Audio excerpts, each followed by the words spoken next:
नमस्कार, लोककल्याण समाचारमध्ये आपलं स्वागत आहे।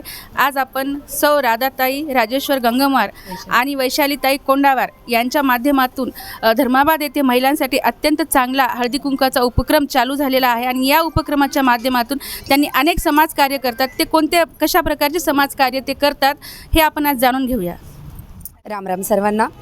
हळदी कुंकू हा सुवासिनीचा तर सण आहेच, त्याचं तर महत्त्व सगळ्यांनाच माहिती आहे। वेगळं काही नाही की हा आनंद आणि सगळ्यांसोबत मजा एक वेगळ्या प्रकारची सगळ्यांच्या भेटीगाठी भेटणं आणि त्याचबरोबर एकमेकीला वाणासोबत आपले विचारही देणं हा सण आहे तो संक्रांतीचा, बरं का।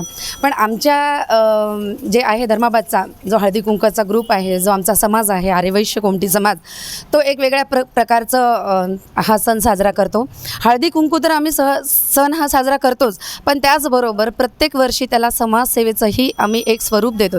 तर अशा प्रकारे देतो की म्हणजे जे गरजू व्यक्ती आहे त्या व्यक्तींचं नीड काय आहे, त्यांची गरज काय आहे ते पाहून आम्ही त्यांची गरज पूर्ण करण्याचा प्रयत्न करतो। ज्याप्रमाणे एखाद्या वर्षी अनाथ मुलीला तिच्या पूर्ण रुखवतासहित तिला सन्मान देणं किंवा शहीद झालेल्या घरच्यांना परिवारांना त्यांना काही मदत लागलेली करणं, किंवा जसं यावर्षी आम्ही आमच्या समाजाच्या एका महिलेला पिठाची गिरणी देण्याचा आम्ही जे उपक्रम यावर्षी केलेला, असं अनेक वर्ष झालं आम्ही खरंच ताई अतिशय चांगलं समाजकारण आपण करत आहोत आणि अतिशय चांगला उपक्रम देखील आहे।